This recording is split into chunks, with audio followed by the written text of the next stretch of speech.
म्हणाल काय हा आम्हाला प्रत्येक वेळेला हाच प्रश्न विचारतात, काय असं वेगळं होणार आहे आमच्या आयुष्यात, हो की नाही? तुमची परीक्षा सुरू झाली का?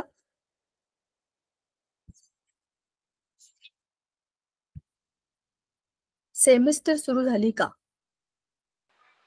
Yes ma'am. गुड. आणि मग आता तुमच्या सेमिस्टरला किती लेसन आहेत, काही कळलंय का? आमची केमिस्ट्रीची टेस्ट होऊन गेली. टेस्ट पण झाली? किती धडे होते?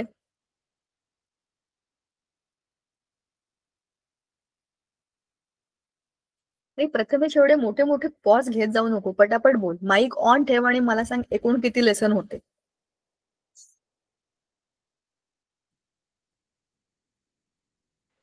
5 मॅम. आणि आपला आता 5वा सुरू होणार आहे, म्हणजे झालाय.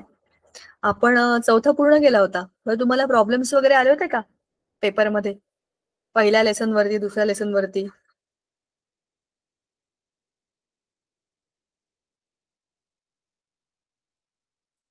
ओके मुलांनो, तुम्ही तुमच्याकडे तुमचे सिक्रेट्स ठेवू शकता, मला काही प्रॉब्लेम नाही. I was just casually asking you की तुम्हाला पेपर कसा गेला केमिस्ट्रीचा पहिला, आय शुड नो.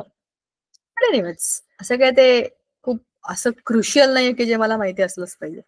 ठीक आहे, चला. We will talk about our lesson, that is our 5th lesson. Chemical bonding आपण सुरू केलेलं होतं. त्याची सुरुवात पहिला पॅराग्राफ आपला we already have started with, right? Structure of atom आपला झाला. केमिकल बॉन्डिंगला आपण सुरुवात करणार आणि केमिकल बॉन्डिंगचा बेस स्ट्रक्चर ऑफ ॲटम मध्ये ऑलरेडी आहे. आता ह्या धड्यामध्ये आपण काय काय बघणार आणि कसा कसा अभ्यास करणार ते जरा बघूया. तुम्हाला त्या दिवशी पण बोलले होते की हे सगळ्या थेअरीज आहेत, बरोबर? This lesson has all the theories by which you can say की ॲटम्स ह्या पद्धतीने केमिकल बॉन्ड बनवतात, बरोबर? ह्या गोष्टी ते फॉलो करतात आणि म्हणून त्यांचं बॉन्डिंग बनतं, हे सांगणारा हा धडा आहे. वरच्या चौथ्या धड्यामध्ये आपल्याला already what is structure of atom हे कळलंय. ॲटमच्या स्ट्रक्चर मधली त्याची पण आपण हिस्ट्री बघितली होती की तो पहिल्यांदा कोणी सांगितलं ॲटम कसा असतो, त्याची रचना कशी असते. रुदरफोर्डचं मॉडेल आलं, मग त्या बोहरचं मॉडेल आलं, मग हायड्रोजन स्पेक्ट्रम मधनं सिद्ध झालं की इलेक्ट्रॉनिक बंप म्हणजे जम्पिंगमुळे, म्हणजे वर खाली त्याच्यामध्ये एनर्जी लेवल्स असतात आणि त्याच्यामध्ये इलेक्ट्रॉन्स असतात. अशा खूप गोष्टी एकमेकांना अडकलेल्या पुढे पुढे पुढे पुढे आल्या. स्ट्रक्चर ऑफ ॲटम मध्ये नंतर आपण त्याचं वेव्ह पार्टिकल ड्युअलिटी वगैरे असं सगळं बघितलं. त्याच्यानंतर शेवटच्या भागामध्ये आपल्या धड्याच्या आपण अवबव प्रिन्सिपल बघितलं होतं, बरोबर? त्याच्यानंतर आपण हे बघितलं होतं की आपल्या त्या इलेक्ट्रॉनिक कॉन्फिगरेशनला त्या सापासारखी रचना होती, कसे इलेक्ट्रॉन प्रत्येक सब ऑर्बिटल मध्ये जातात, सब ऑर्बिटलचे शेप्स कसे असतात. पी असेल तर 3 सब ऑर्बिटल, डी असेल तर 5 सब ऑर्बिटल, एफ असेल तर 7 सब ऑर्बिटल. आपल्याला एफ नाही अजून, पण एस पी डी एफ ची वर्गवारी कशी होती, त्याच्यामध्ये इलेक्ट्रॉन्स किती किती मावतात, हे सगळं मागच्या वेळेला झालेलं आहे. त्याच्या पुढच्या ह्याच्यामध्ये या धड्यामध्ये त्याचं कंटिन्युएशन आणि ऍप्लिकेशन आहे. Why are atoms held together in chemical compounds? Chemical bond झाला आणि ॲटम्स एकमेकांबरोबर आणि मॉलिक्युल बनले, पण का बनले? असं त्यांच्या आयुष्यामध्ये काय झालं की ते एकमेकांबरोबर राहायला तयार झाले? आता तुम्ही 11वीत आहात, तुम्हाला हे उदाहरण नक्की समजू शकतं. दोन वेगवेगळी माणसं, लग्न करून त्यांना एकमेकांबरोबर आयुष्यभर राहायचे, का ते राहायला तयार होतात? हा जो प्रश्न आहे तोच हा प्रश्न आहे. Why atoms held together to form the chemical compounds? काय त्याच्यामध्ये असं बॉन्ड आहे त्याच्यामुळे ते आयुष्यभर एकमेकांबरोबर ते बंध बनवून राहतात? आणि अशी काय सिच्युएशन असते ज्याच्यामुळे ते एकमेकांशी बंध बनवतात? माणसांच्या बाबतीमध्ये सिच्युएशन सोपी आहे. लग्न हीच ती भयंकर सिच्युएशन आहे, त्याच्यामुळे दोन वेगवेगळे ॲटम्स एकत्र येतात, बरोबर? आणि मग ते कंपाऊंड फॉर्म करतात, म्हणजे केमिकल बॉन्ड बनवतात. आणि लग्नाच्या आधीचा माणूस, लग्नानंतरचा माणूस, त्याच्यामध्ये खूप फरक असतो, बरोबर ना? बॉन्डिंग केल्यानंतर तुम्हाला स्वतःमध्ये बदल झालेले दिसतातच. हे दुसरं तिसरं काही नसून सेम ॲटम्सच्या बाबतीमध्ये होतं. ॲटम स्वतंत्र, मोकळा, आपल्या मनाचा राजा, कुठेही काही करू शकतो, जसं हवं तसं वागू शकतो, जशाशी हवं त्याच्याशी बॉन्डिंग करू शकतो. पण जेव्हा त्याला केमिकल बॉन्ड करायची वेळ येते तर त्या ॲटमचा आयन बनतो. आयन बनला की त्याचा फ्रीडम गेला, त्याने एक इलेक्ट्रॉन घेतला किंवा इलेक्ट्रॉन दिला. तुमच्याकडे खूप पैसे आहेत समजा, किंवा तुमच्याकडे काही पैसे आहेत, बेताचे आहेत. तुमच्या मित्राला तुम्ही उधार दिले, तुम्ही दिले म्हणून तुम्ही ठीक आहे, मी त्याची मदत केली, तुमच्या मनाला त्याचं समाधान आहे. पण तुमच्या डोक्यात त्याचं टेन्शन पण आहे ना, पैसे दिलेत परत देईल का नाही माहित नाही मला. म्हणजे एक प्रकारचं इन्स्टेबिलिटी. आधीचं सुखी आयुष्य घालवायचं आणि चला आपला मित्र आहे, आपण त्याला देऊ, कधीतरी आपल्याला गरज पडली तर तो आपली मदत करेल. म्हणजे ह्या बॉन्डिंगच्या सिच्युएशन मध्ये आपण इलेक्ट्रॉन दिले. घेणाऱ्याच्या डोक्यावर पण टेन्शन असतं, मी कोणाचं तरी काहीतरी घेतलंय तर ते माझ्या डोक्यावर ओझ आहे ना, कर्ज आहे ना ते. म्हणजे पॉझिटिव्ह निगेटिव्ह हे चार्जेस जसे आपल्या आयुष्यामध्ये तसे सेम ऍटम्सच्या आयुष्यामध्ये पण असतात. ऍटम्स मध्ये पॉझिटिव्ह निगेटिव्ह बॉन्ड आले किंवा नाही आले, जसं आपण हुशार कार्बनचं बघितलं की आम्हाला चार्जेसच नको, पण मला शेअरिंग करायचं, स्टेबिलिटी तर पाहिजे ना. ह्याच बॉन्डिंगच्या कंडिशन मध्ये हे ऍटम्स का बरं केमिकल कंपाऊंड बनवतात ह्याचं उत्तर आहे. Because they all want to get the stability, they all want to get that stable structure जे आपण 10वी पर्यंत म्हणत होतो त्यांना त्यांच्या आयुष्यातल्या वाव सारखं व्हायचंय. तो 18 ग्रुप एलिमेंट सगळ्यांच्या आयुष्यातलं ध्येय होतं, मला याच्यासारखं व्हायचं, याच्यासारखं व्हायचं, बरोबर. हेच सगळ्या गोष्टी कशा कशा ऍटम्स फॉलो करतात आणि म्हणून ते बॉन्ड करतात हे सगळ्या धड्यामध्ये, आणि मस्त मस्त थेअरीज आहेत बघा. आता आपण सुरुवात करूया इथून, ठीक आहे. Kossel and Lewis approach to chemical bonding. वरचं तुम्हाला माहिती आहे ना काय आहे, आपण मागच्या वेळेला हा पॅराग्राफ केला होता. Number of attempts were made to explain the formation of chemical bond in terms of electrons, but the first satisfactory explanation was given by W. Cossel and G. N. Lewis independently. They gave a logical explanation of valence, which was based on the inertness of noble gases. On the basis of this, they proposed a theory of valence known as electronic theory of valence in 1916. Valence म्हणजे outermost shell, बरोबर. त्या shell मध्ये असलेल्या इलेक्ट्रॉन्सना बघून Nobel gas सारखं structure असेल किंवा नसेल तर बॉन्डिंग कसं होईल असं लॉजिकल त्यांनी कनेक्शन लावलं. So according to Lewis, the atom can be pictured in terms of a positively charge kernel. Kernel म्हणजे काय, न्यूक्लियस प्लस इनर इलेक्ट्रॉन्स, बरोबर ना. म्हणजेच काय, हे झालं तुमचं न्यूक्लियस आणि त्याच्या भोवतीचे इलेक्ट्रॉन, बरोबर ना. हे आपलं बेसिक स्ट्रक्चर आहे. तर atom can be pictured in terms of a positively charge kernel, हे तुमचे न्यूक्लियस आणि electron, and the outer shell that can accommodate a maximum of 8 electrons. म्हणजे आतले जे तुमचे जे शेल आहेत ना, ज्याच्यामध्ये 2 इलेक्ट्रॉन आहेत,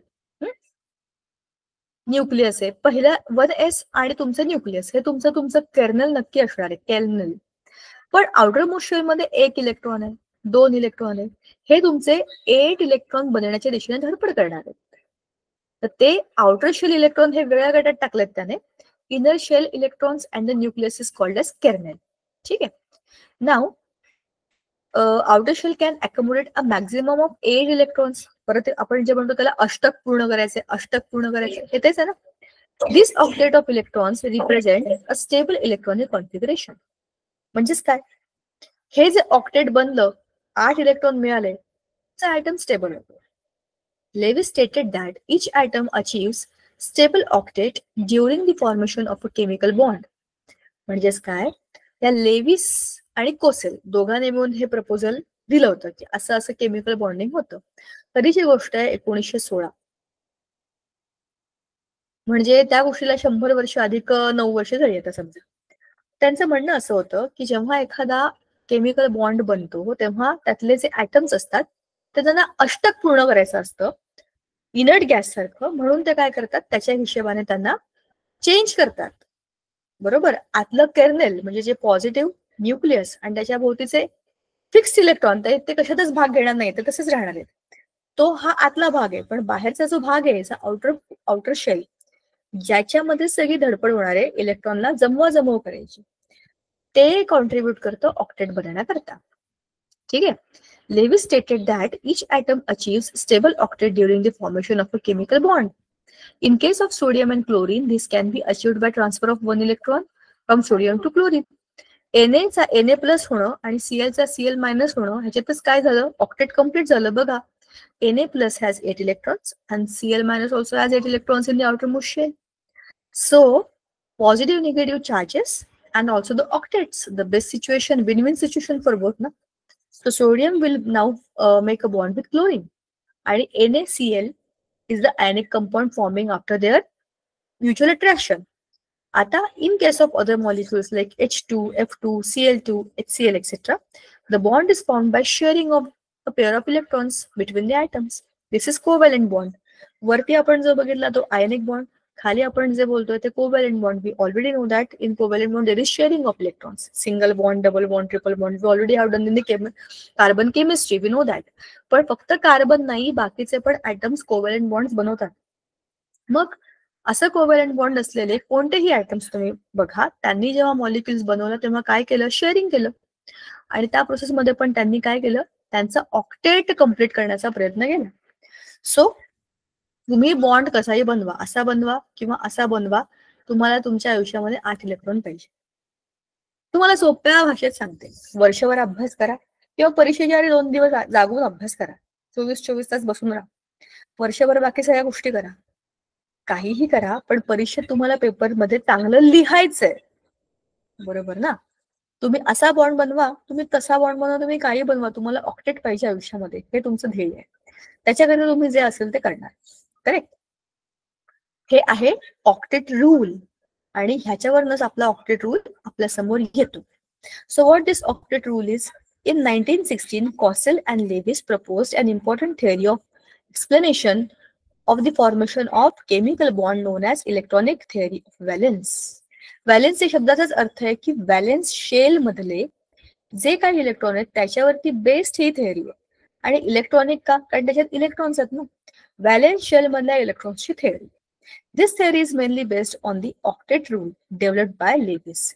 ह्या कॉसेल आणि लेविस मधला हा जो लेविस आहे ना, त्यानेच तो ऑक्टेट रूल दिला. So it is based on stability of noble gases due to presence of 8 electrons. तर NH2 NP6 हा तो गोल्डन फॉर्म्युला आहे जो मिळणाऱ्याला सगळे धडपड करतात.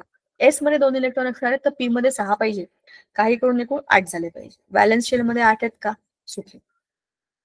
This rule states that during the formation of a chemical bond, atom loses, gains or shares electrons so that its outermost orbit contains 8 electrons.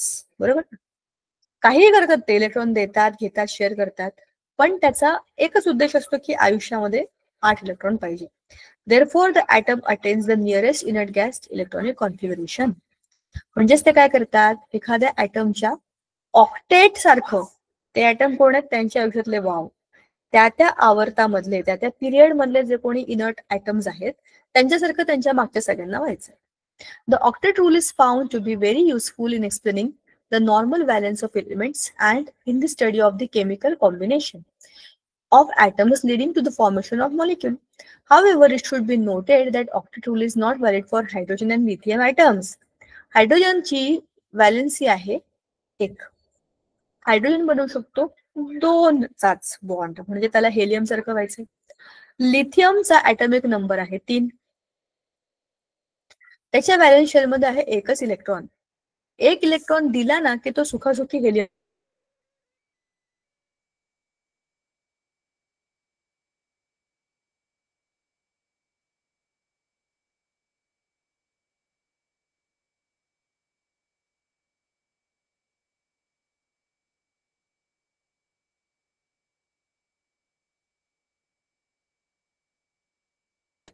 सरळ आपलं सोपं काम 2 इलेक्ट्रॉन पाहिजे, आम्ही सुखी असं मान्य करतात.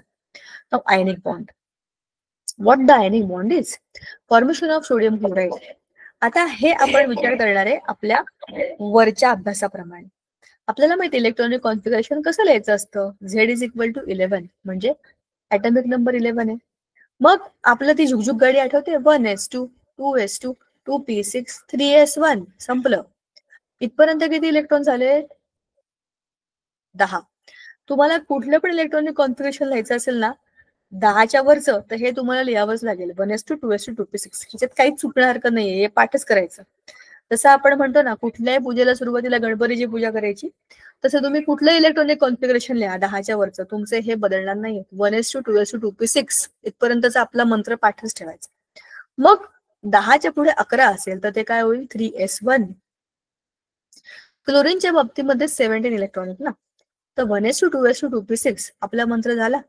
आता 3s2 आणि 3p5 म्हणजे 287 281 आपण शाळेमध्ये हे लिहित होतो डायरेक्ट, बरोबर, 10वी पर्यंत.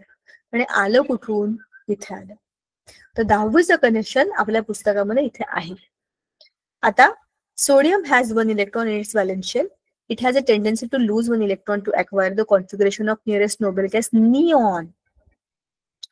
Chlorine has 7 electrons. त्याला argon सारखं व्हायचंय 288. During the combination of sodium and chlorine atoms, the sodium atom transfers its valence electron to the chlorine atom. Sodium atom changes into sodium plus while chlorine changes to Cl minus. हे दोन कोण आहेत? Ion. The two ions are held together by the strong electrostatic forces of attraction. आणि त्याच्यामुळे ते काय बनवतात? Ionic bond. हे सगळं आपण बघितलेलं होतं. NaCl will give you Na plus Cl minus. Na plus Cl minus जर बनला काय? Ionic bond NaCl. बरोबर. असं आणखी एक एक्झाम्पल दिलं आपल्याला कॅल्शियम क्लोराईड. कॅल्शियम आता तुम्ही मला याचा ऍटॉमिक नंबर सांगा. 1s2 2p6 झालं किती? 10. 6 7 8 9 10 म्हणजे 20. कॅल्शियम 20. बरोबर. एकच मिनिट. एक मिनिट मुलांना.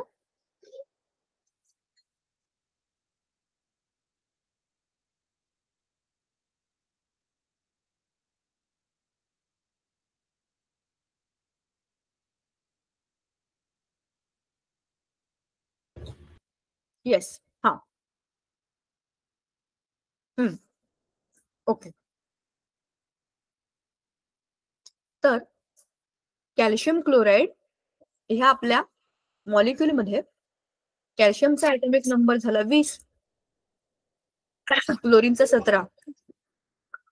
मग ह्याच्यामध्ये आता आपल्याला काय बघायचंय? केमिकल बॉन्ड कसा होणार. कॅल्शियम 2 आउटर मोस्ट शेल मध्ये किती इलेक्ट्रॉन आहेत बघा? 2. मग तो काय करतो? 2 इलेक्ट्रॉन दिले की त्याचा बनतो Ca+2. बरोबर. कॅल्शियम +2 झाला. क्लोरीन कडे 7 इलेक्ट्रॉन आहेत, त्याला एकाची गरज आहे. तर त्याचं काय होतं? 288. बरोबर. क्लोरीन मध्ये कॅल्शियम झाला कॅल्शियम क्लोराईड. म्हणजेच काय? या मॉलिक्युलमध्ये 3 ॲटम आले. पण ते कसे आले? त्यांनी स्वतःचं स्ट्रक्चर असं चेंज केलं की त्या सगळ्यांचे ऑक्टेट कम्प्लीट होतात. बघा ना, क्लोरीनचा झाला, कॅल्शियमचा झाला आणि ह्या क्लोरीनचा पण. सगळ्यांचं ऑक्टेट आहे ना 288 288 288. म्हणजे सगळ्यांचं अष्टक पूर्ण झालं. म्हणजे ऑक्टेट रूल फॉलो झाला. आता आयनिक solids and lattice एन्थॅल्पी. Ionic solids म्हणजे काय? ज्याच्यामध्ये आयन्स असतात. पॉझिटिव्ह निगेटिव्ह चार्ज असले की ते आयनिक सॉलिड्स. आणि लॅटिस एन्थॅल्पी हा नवा मुद्दा आहे. वरचं सगळं आपल्याला ऑलरेडी मागच्या वर्षी पण झालं होतं, आपल्याला माहिती होतं. बऱ्याचदा ते NaCl आपण अगदी कोळून प्यालो, इतक्यांदा आपण ते केले. Ionic solids are solids which contain cations and anions held together by ionic bonds. Causal treatment helps us to understand the formation of ionic bonds between ions of different elements. Formation of ions depend on the ease with which an atom can lose or gain electrons. बरोबर. एखादा atom किती easily electron देतो किंवा घेतो ह्याच्यावरती अवलंबून आहे की तो कशा पद्धतीचं बॉन्डिंग बनवेल. बरोबर. आता इलेक्ट्रॉन गेन एन्थॅल्पी बघा, हा आहे हॅलोजन. समजा क्लोरीन आहे, तर तो क्लोरीन 1 इलेक्ट्रॉन घेईल तर काय बनेल? Chlorine minus. म्हणजे इलेक्ट्रॉन गेन. एन्थॅल्पी या शब्दाचा अर्थ एनर्जी. ठीक आहे. आता आपण हे जरा वाचूया. CSF is the most ionic compound because CS is the most electropositive while F is the most electronegative element. The electronegativity difference between them is the largest. Hence, the ions are easily separable. The bond is weakest and the compound is least stable in ionic compounds. CSF, the most ionic compound म्हणजे एकदम weak ion. हे असे 2 परस्पर भिन्न स्वभावाची माणसं एकत्र आल्यावरती एकाचं तोंड तिकडे एकाचं तोंड तिकडे कायमच एकमेकांपासून लांब असतात, फक्त एकत्र असतात. कधी ना कधी भांडण होतं आणि ते निघून जातात. तसंच आहे ना ते. एक खूप इलेक्ट्रोपॉझिटिव्ह आहे, खूप इलेक्ट्रोनिगेटिव्ह. त्यांचं बॉन्डिंग कसं होणार? असंच होणार. Ionisation is always an endothermic process. बघा हे जरा समजून घ्या. आयनायझेशन होतं म्हणजे कॅटायन बनतं किंवा एनायन बनतं, काहीही बनतं, ही नेहमी एंडोथर्मिकचा अर्थ काय आहे? एनर्जी घेणारी, थर्मल एनर्जी घेणारी, हीट घेणारी प्रोसेस असते. While electron gain process can be exothermic और एंडोथर्मिक. म्हणजे इलेक्ट्रॉन घेण्याची प्रोसेस एंडोथर्मिक असू शकते किंवा एक्झोथर्मिक असू शकते. Based on the ionisation enthalpy, the electron gain enthalpy we can predict which element can form ionic compounds. बरोबर. म्हणजे कोणते कंपाऊंड्स आयनिक कंपाऊंड्स बनवतात, कोणते ऍटम्स, हे आपण सांगू शकतो त्यांच्या एन्थॅल्पीवर. आता बघा हे काय आहे. एलिमेंट्स हॅव्हिंग लो आयनायझेशन एन्थॅल्पी म्हणजे असे एलिमेंट्स ज्यांच्यामध्ये तुम्ही त्यांचे आयन्स पटकन बनवू शकता. एन्थॅल्पी म्हणजे एनर्जी नीड. कमी एनर्जीमध्ये तुम्ही त्यांना आयनाइज करू शकता असे जे कंपाऊंड्स असतात, they can readily form ionic bond. Example आहे NaCl. NaCl मध्ये तुम्हाला काय करायचंय, त्याला पाण्यात टाकलं की ते सेपरेट होतं. म्हणजे तुम्हाला काय त्याच्यामधनं एनर्जी द्यावी लागली का? Na+Cl- separated easily. कसे काय? इझिली. कारण काय? Low ionisation enthalpy. त्याला आयन्स बनवण्याकरता तुम्हाला एनर्जी टाकायची गरजच नाही, ते इझिली होतात. Can readily form ionic bonds with elements having a high negative value of electron gain enthalpy. Both this processes can take place in gaseous phase. आणि हे गॅशियस फेज मध्ये होऊ शकतं. All ionic compounds in the solid state have each cation surrounded by a specific number of anions and vice versa. आता बघा ह्याच्यामध्ये काय सांगितलं आपल्याला, गॅशियस स्टेटमध्ये हे ऍटम्स आणि मॉलिक्युल जरी ते एका काय बरं म्हणू त्यांच्या मॉलिक्युलर फॉर्म मध्ये असेल तरी पण ते मोकळे असतात. प्रत्येक ऍटम हा सेपरेट असतो, प्रत्येक मॉलिक्युल हा सेपरेट असतो, लांब लांब असतात. त्यांच्यामध्ये इंटरमॉलिक्युलर फोर्सेस खूप कमी आहेत. Intermolecular forces of attraction are very weak. पण जेव्हा ते सॉलिड स्टेटमध्ये येतात तेव्हा त्यांच्या आजूबाजूला खूप सारे मॉलिक्युल्स असतात, खूप सारे ऍटम्स असतात. So they decide to make a specific crystalline structure. जे एक रचना असते, विशिष्ट रचना असते. खूप साऱ्या गोष्टी तुम्हाला एकत्र ठेवायच्या असेल तर तुम्हाला त्याची रचना करावी लागते. उदाहरणार्थ तुमचं कपाट, माझा फेवरेट टॉपिक आहे तो, कारण की तुम्हाला बऱ्याचदा कपाट आवरावं लागतं. विचार करून बघा, त्या कपाटामध्ये काय काय काय काय कोंबलेलं असतं. जर तुम्ही त्याला नीट ठेवलं नाही तर काय होणार आहे? मला काहीच सापडणार नाही. कमी जागेमध्ये जास्त गोष्टी व्यवस्थित ठेवायची असेल तुम्हाला रचना करावी लागते. यू हॅव टू डिसाइड कुठे काय ठेवायचंय. आता तुमचे सगळे ऍटम्स मॉलिक्युल्स एकत्र आलेले आहेत, जवळजवळ आलेले आहेत. आता तुम्हाला काय करायचंय, त्यांची घट्ट वीण बांधायची, म्हणजे that will be a solid structure, right. मग त्या सॉलिडसाठी तुम्हाला आता काय करावं लागणार आहे, ऍटम्सच्या भोवतीचे ऍटम्स एका रचनेमध्ये मांडले की सगळे एकसारखे मॉलिक्युल्स बनतात, एकसारखं स्ट्रक्चर बनतं. त्याला आपण काय म्हणतो, crystalline structure. The arrangements of cations and anions in the crystalline solid is ordered and they are held together by Coulombic forces of attraction. Coulomb मध्ये मोजतो ना आपण force, energy. During their formation, these compounds crystallize from the gaseous state. Mx gaseous to Mx solid. The structure in which they crystallize depend upon the size of the ions, their packaging arrangement and other factors. The overall stability of the ionic solid depends upon the interactions between all these ions and the energy released during the formation of the crystal lattice. म्हणजेच काय, तुम्हाला gaseous state मधून solid state मध्ये जेव्हा तुम्ही त्यांना आणताना molecules ना, the structure in which they crystallise depend upon the size of the ions and their packaging arrangement. NaCl मध्ये Na ची साईज कशी आहे आणि Cl ची साईज कशी आहे, Na बघा आणि Cl बघा. Na इज अ कॅटायन, त्याने एक पॉझिटिव्ह चार्ज घेतला आहे आणि Na ची साईज मोठी आहे, क्लोरीन इज स्मॉलर त्याच्यापेक्षा. आता जरा त्याचं क्रिस्टलाइन स्ट्रक्चर बघा तुम्ही. हा जो छोटा बॉल आहे ना, हा क्लोरीनचा आहे. हा मोठा ब्ल्यू बॉल आहे तो सोडियमचा आहे. सोडियम क्लोराईड मध्ये काय झालं, Na+Cl- कसे रचलेत बघा ते एकमेकांच्या भोवती. तर हे जे काही आहे ते NaCl चे क्रिस्टल स्ट्रक्चर आहे. एका Na भोवती किती Cl असणार आणि एका Cl भोवती किती Na असणार, ही रचना आहे ती स्पेसिफिक आहे, ती बदलत नाही. आणि म्हणूनच तुम्ही मिठाचे क्रिस्टल्स जर कधी बघितले, तुम्हाला मी हा प्रयोग मागे करायला सांगितला होता, मिठाचे क्रिस्टल्स बघा. तर कोणी करून बघितला असेल आणि बघितलं जरी नसेल करून तरी व्हिडिओवर तुम्हाला कुठल्या तरी युट्यूबचे सापडूनच जाईल. NaCl चे क्रिस्टल्स कसे बनवायचे So you will get to know it's very easy process, and all the new crystals that will be formed after the process will be of equal shape, equal size. असे छोटे छोटे cubes बनतात त्याचे. ठीक आहे, ह्याला म्हणतात क्रिस्टलाइन स्ट्रक्चर. नाव आता हे कशावरून ठरतं, त्यांची साईज आणि ते कसे एकमेकांना अट्रॅक्ट करतात त्याच्यावरती. The overall stability of the ionic solid depends upon the interactions between all the ions and the energy released during the formation of crystal lattice. Let us consider the formation of NaCl ionic solids. आता आपल्याला example दिलं NaCl चं. We will be discussing that in detail. Na gaseous form मधला Na plus आणि enthalpy म्हणजे heat energy किती आहे बघा, 495.8 किलोजूल पर मोल. हे काय आहे, सोडियम इन गॅशियस स्टेट.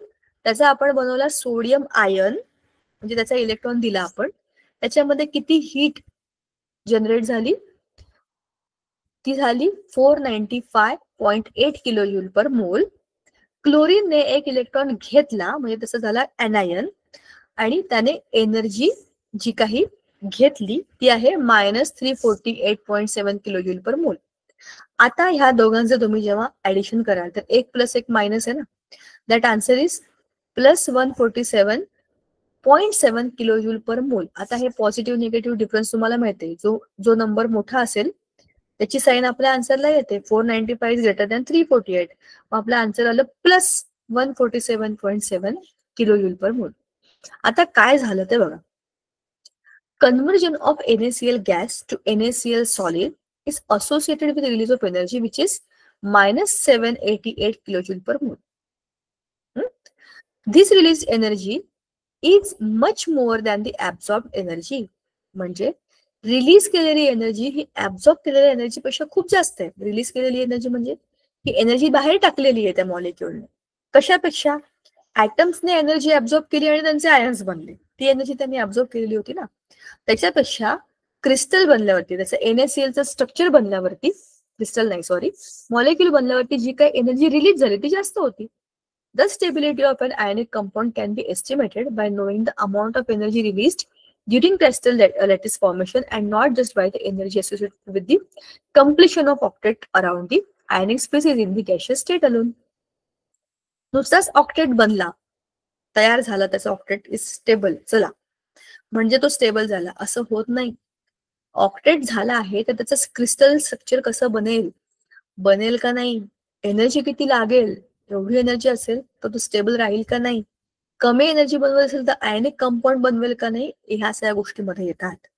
आता lattice enthalpy of an ionic solid is defined as the energy required to completely separate 1 mole of solid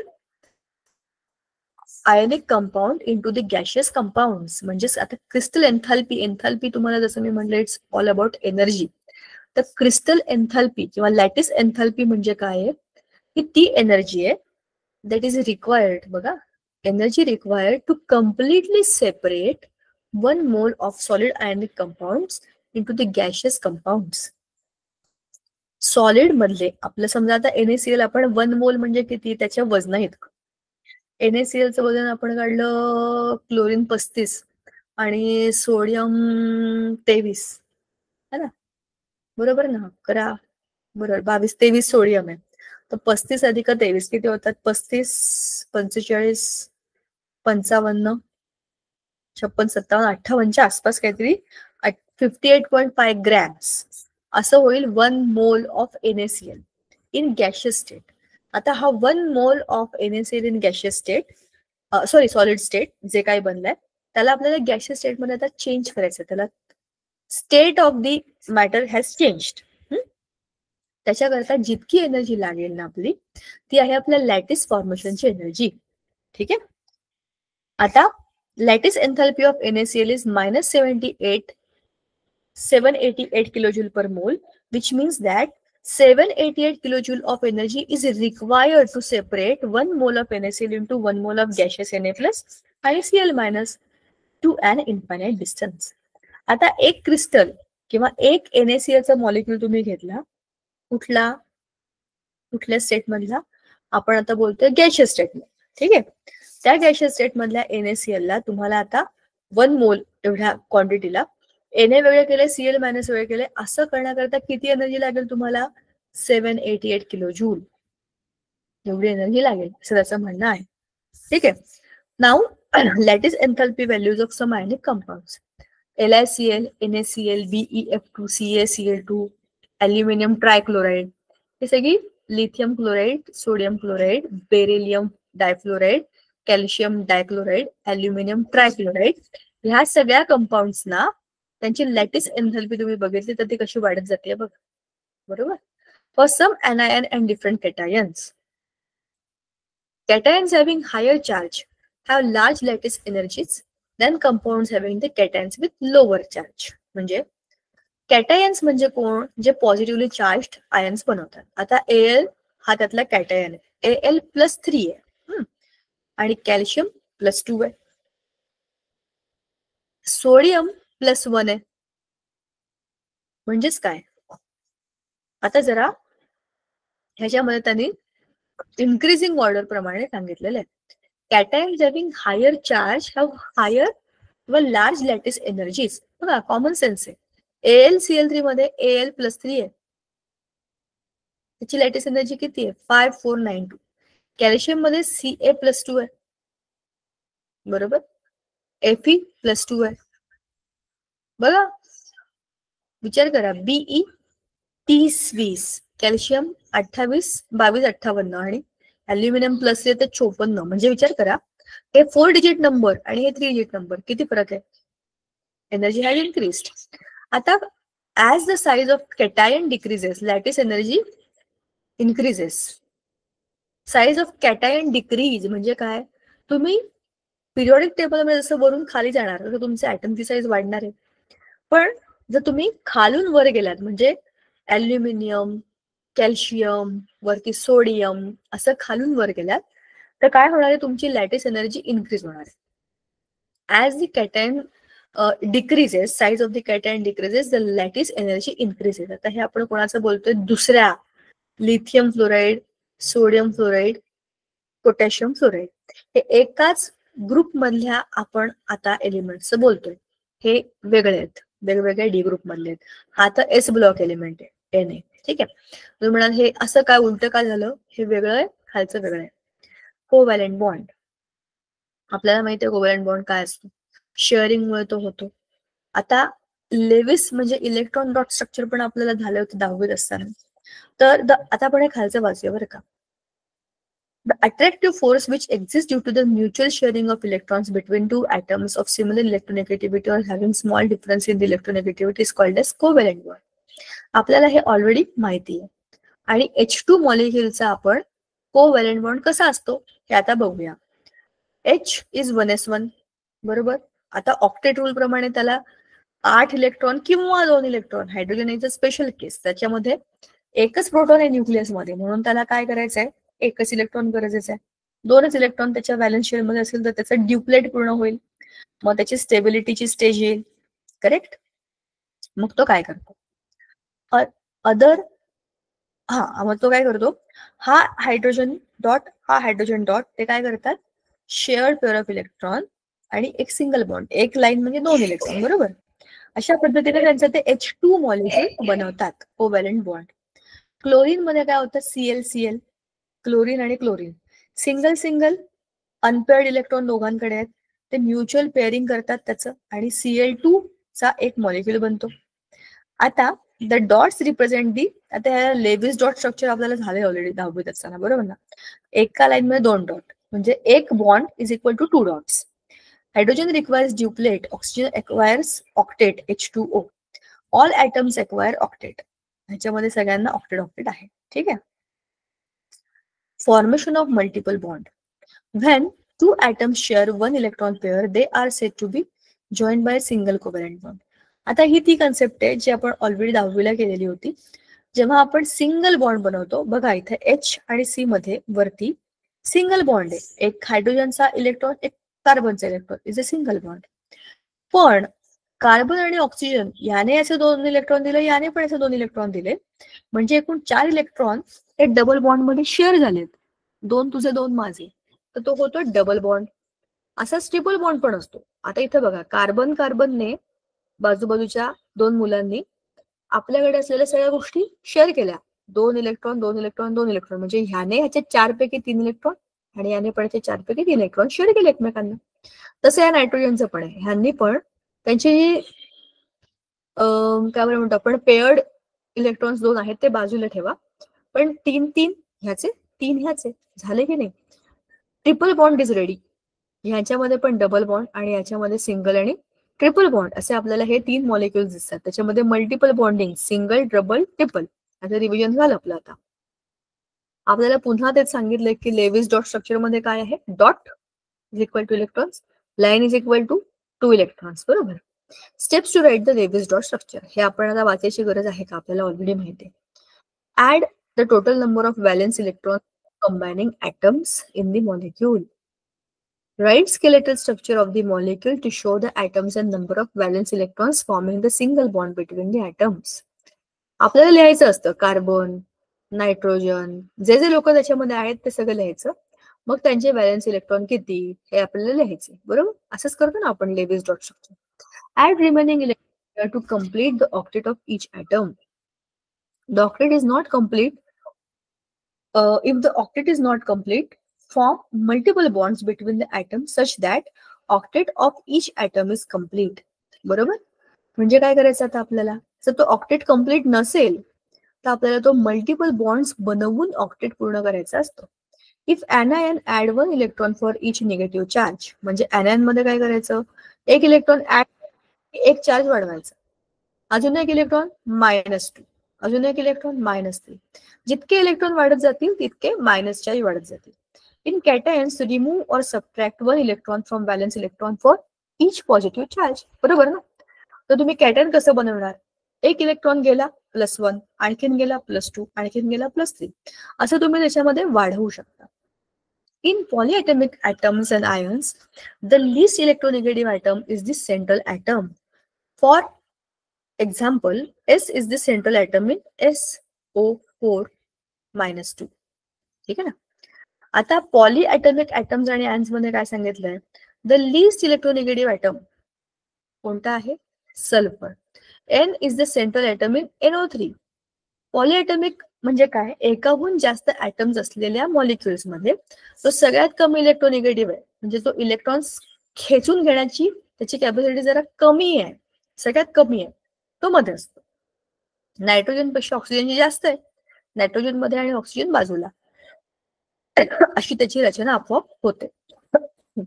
आता पुढे आहे आपल्याला सांगितलेलं, after writing the number of electrons as shared pairs forming single, the remaining electron pairs are used either for multiple bonds और remain as the lone pairs. Lone pair या शब्दाचा अर्थ आहे असे पेअर्स जे की त्यांचे डबल डबल झालेले, ते त्यांचेच असतात, बरं का.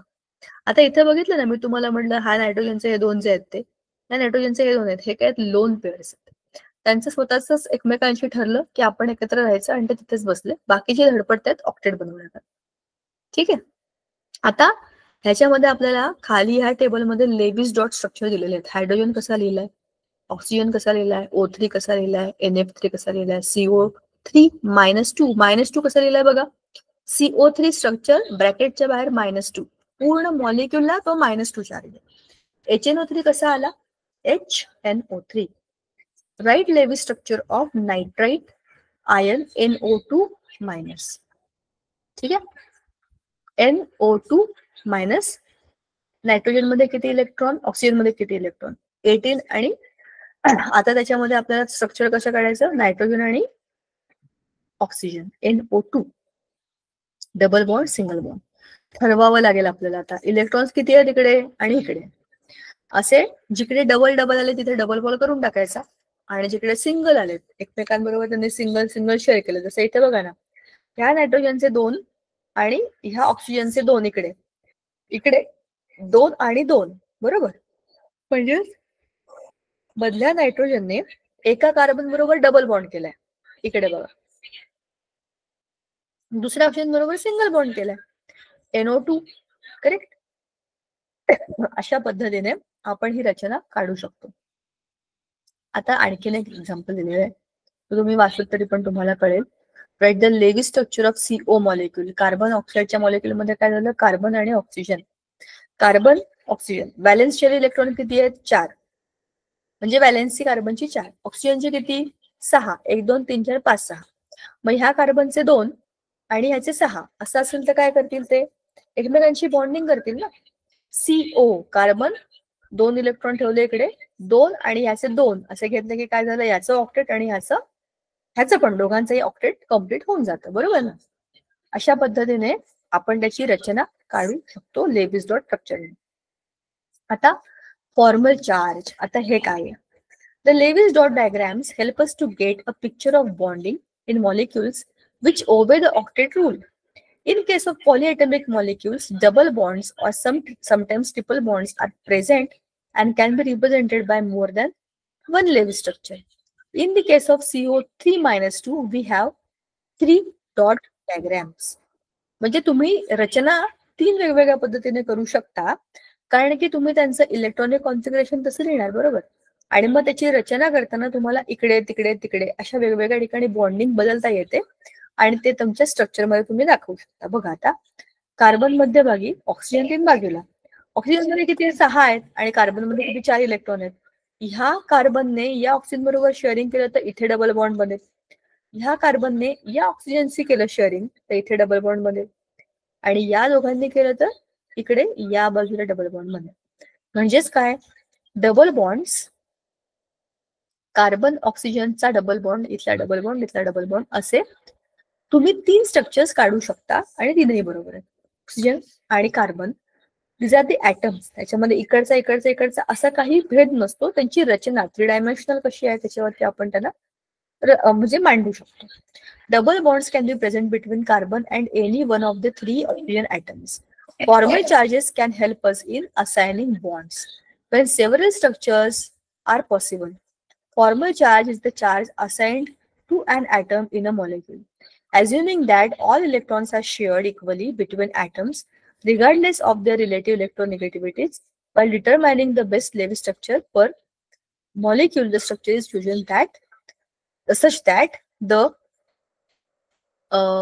Formal charge is as close to 0 as possible. म्हणजे अनेक पद्धतीने तुम्ही ते काढू शकता. जसं की आता तुम्हाला समजा मी सांगितलं C4H8 किंवा 9 नाही येणार, 10 हे स्ट्रक्चर आहे, हे काढा. C4H10 तुम्ही वेगवेगळ्या रचना करू शकता ना. आता तुम्हाला माहिती आहे ना की ऑक्सिजन, नायट्रोजन ह्यांचे किंवा O2, N2, CO2, CO असे वेगवेगळे मॉलिक्युल्स बनतात. त्याची रचना करताना तुम्ही वेगवेगळे त्याचे ट्रायल्स करू शकता. पण स्टेबल कोणतं, त्याच्यामध्ये फॉर्मल चार्ज सगळ्यात कमी आहे किंवा 0 आहे, ते सगळ्यात स्टेबल आहे. ठीक आहे. Formal charge on an atom in a Lewis structure of a polyatomic species can be determined using the following expression. मग ते मांडायचं कसं. Formal charge on an atom in a Lewis structure is equal to total number of valence electrons in a free atom minus total number of non-bonding or lone pair of electrons minus 1/2 of total number of bonding or shared electrons. आता formal charge काढायचा formula आहे, total number of valence electrons in free atom. एखाद्या atom मध्ये, free atom मध्ये त्याची valency किती आहे. थोडक्यात valence number of valence electrons म्हणजेच त्याची valency. Total number of valency electrons, total valency त्या ॲटमची, minus total number of non bonding और लोन पेअर ऑफ इलेक्ट्रॉन्स. त्याची व्हॅलेन्सी आहे समजा 5. 5 व्हॅलेन्सी असेल समजा. आपण घेऊया एक ॲटम X, त्याची व्हॅलेन्सी आहे 1 2 3 4 आणि 5. हे त्याची व्हॅलेन्सी आहे. समजा ह्या 2 इलेक्ट्रॉन्सनी लोन पेअर म्हणून राहायचं ठरवलं तर काय होईल, त्याची व्हॅलेन्सी किती आहे 5 मायनस लोन पेअर म्हणजे स्वतःच त्याने त्यांचं पेअरिंग करून घेतलंय. 2 पाहिजे ना एका एका ऑर्बिटमध्ये, 2 झाले. Total number of non bonding और लोन पेअर्स ऑफ इलेक्ट्रॉन्स किती आहेत, हे 2. नॉन बॉन्डिंग और loan pairs of electrons, non bonding electrons 2 minus half of bonding. आता बॉन्डिंग किती आहेत त्याच्यातले? 1 2 3. असं करून जे काही तुमचं येईल हे रफ इक्वेशन आहे, असंच असलं पाहिजे असं नाहीये. त्याच्यामध्ये आपल्याला त्याचा फॉर्मल जो काही आहे तो चार्ज हा काढता येतो. आपल्याला त्याच्याकडे त्याचं व्हॅलेन्सी काय आहे ते बघायला पाहिजे. आपल्याकडे एक सॉल्ड एक्झाम्पल आहे, आपण ते बघूया. That will give us idea much better. आपल्याला दिलेलं आहे molecule ozone. Ozone is O3. Oxygen आपल्याला माहिती आहे O2 मॉलिक्यूल असतं. ओझोन हा त्याच O2 मध्ये आणखीन एक ऑक्सिजन मिळाल्यावरती बनलेला एक स्पेशल मॉलिक्यूल आहे. या ओझोनचा लेअर अर्थच्या आजूबाजूला असतो, जो युव्ही रेडिएशन ऍब्झॉर्ब करतो. हे आपण शाळेमध्ये पण वाचतो. पण त्याचं स्ट्रक्चर कसं असतं? असं असतं. 3 ऑक्सिजन आहेत. 2 कोणत्याही ऑक्सिजनचे डबल बॉन्ड बनतात आणि तिसरं त्याला सिंगल बॉन्डने जॉईन होतो. Here 3 oxygen atoms are numbered as 1 2 3. आपण आता याला सॉल्व्ह करूया. The formal charge on the central oxygen atom number 1. ह्याच्यावरचा आता आपण आधी फॉर्मल चार्ज काढूया. कसा? बघा, total number of electrons in the valence shell. म्हणजे व्हॅलेन्सी किती आहे ऑक्सिजनची? 6 मायनस त्याच्यामध्ये काय सांगितलंय? लोन पेअर इलेक्ट्रॉन्स किती आहेत? 2 आहेत. Minus half of pairing electrons किती? 1 2 3 4 5 6. बरोबर ना? 1 2 3 4. अरे इथे अजूनही असायला पाहिजे होतं ना. 6 इलेक्ट्रॉन्स पाहिजे ना. 1 2 3 4 5च झाले तिकडे या ऑक्सिजनचे. 1 2 3 4 5 6. 1 2 3 4 5 6 आणि हा बॉन्ड. ठीक आहे. तर 6 एकूण बॉन्डिंग साठी जेवढे इलेक्ट्रॉन असतात तेवढे 6 असतात ना. मग हाफ ऑफ 6 इज 3. तर 6 - 2 - 3 म्हणजे +1. ह्याच्यावरचा फॉर्मल चार्ज किती आहे? +1 आहे या पहिल्यावरचा. ठीक आहे. दुसऱ्या आयटमचं काय आहे? दुसऱ्या आयटमचं हा आयटम आहे दुसरा. ह्याच्यामध्ये काय झालंय? ह्याच्यामध्ये बदल झालाय. हा नंबर बदलला बघा. आणि लोन पेअर किती झाला त्याच्यामध्ये? पण 4. बघा, व्हॅलेन्सी 6 आहे. लोन पेअर किती आहेत दुसऱ्या याच्यामध्ये? इकडे 2 इकडे 2 म्हणजे इलेक्ट्रॉन किती झाले? 4. मायनस हाफ ऑफ बॉन्डिंग मध्ये किती आहेत? 1 2 3 4 4. मग हाफ ऑफ 4 म्हणजे किती? 2 वजा 4 वजा 2 झाले -6. -6 अधिक 6 झाले 0. म्हणजे याच्यावरती काहीच चार्ज नाहीये. दिस इज 0 चार्ज. आणि आता तिसरा 3 वाला. ह्याच्यामध्ये व्हॅलेन्सी 6. 6च्या 6 इलेक्ट्रॉन त्याचे लोन पेअर आहेत. 1 2 3 4 5 6. आणि हाफ ऑफ हा एक बॉन्ड त्याने जो बनवलाय तिसऱ्या ऑक्सिजन बरोबर त्याच्यामध्ये झालाय -1 चार्ज. म्हणजे एक ऑक्सिजन हा +1चा, एक ऑक्सिजन -1चा आणि एक नो चार्ज असे 3 ऑक्सिजन एकाच मॉलिक्यूल मध्ये आहेत. आता ह्याच्याहून काय समजतं आपल्याला? Hence O3 molecule can be represented by हा ऑक्सिजन प्लस, हा मायनस आणि याला no charge. The lowest energy structure can be selected using the formal charges from the number of possible Lewis structures for a given species. Let us take the example of CO2. बरोबर ना? आता वरती आपण O3 बद्दल बोललो. CO2 मॉलिक्यूलचं सुद्धा आपल्याला असंच डिस्कशन करता येतं. आणि अशा पद्धतीने लेविस डॉट स्ट्रक्चरचा वापर करून हे खूप मोठं आहे बरं का. हे तुम्ही वाचा, हे पुढच्या वेळेला आपण बघूया. This structures help us to understand की स्टेबिलिटी कशी येते. ह्याच्या पुढचा मुद्दा जो आहे ना तो आहे आपला limitation of octet rule. Octet rule दिला तर खरं. ऑक्टेट रूलमुळे स्टेबिलिटी मिळते. ऑक्टेट कम्प्लीट करण्याकरता प्रत्येक आयटम बॉन्ड बनवतो, त्याच्याकरता इलेक्ट्रॉन देतो, घेतो, शेअर करतो आणि त्याचं क्रिस्टलाइन स्ट्रक्चर पण बनवतो आणि स्टेबल आयनिक फॉर्मेशन मध्ये राहतो. असं ते काही सांगितलं होतं ते काय सगळं 100% बरोबर नाहीये. सो का बरं? त्याच्यामध्ये काही त्रुटी राहिल्या, त्याच्यामध्ये काही गोष्टी अशा होत्या ज्याला ऑक्टेट रूल फॉलो होत नाही तरी पण ते मॉलिक्यूल स्टेबल आहेत. मग त्यांचं काय करायचं? ह्या सगळ्या प्रश्नांची उत्तरं देण्याकरता नवीन थिअरी आली जी आपण पुढच्या वेळेला बघणार आहे. हा धडा थिअरी आहे, फक्त खूप गोष्टी एकत्र आहेत नेहमीप्रमाणे. पुढच्या वेळेला आपण या धड्याचा पुढचा भाग बघूया, लिमिटेशन ऑफ ऑक्टेट रूल. पुढच्या वेळेला आपण कंटिन्यू करूया. तुमची परीक्षा कधी संपणार आहे? परीक्षा कधी संपणार आहे? 15 तारखेला उद्या. उद्या. ओके. बेस्ट ऑफ लक उद्याच्या पेपरसाठी. आपण लवकरच पुढच्या लेक्चरमध्ये, मला माहित नाही दिवाळीची सुट्टी असेल तर, नाहीतर आपण भेटूच आणि तेव्हा हा पुढचा मुद्दा जो आहे तो आपण कंटिन्यू करू. ठीक आहे, चलो बाय बाय, थँक्यू.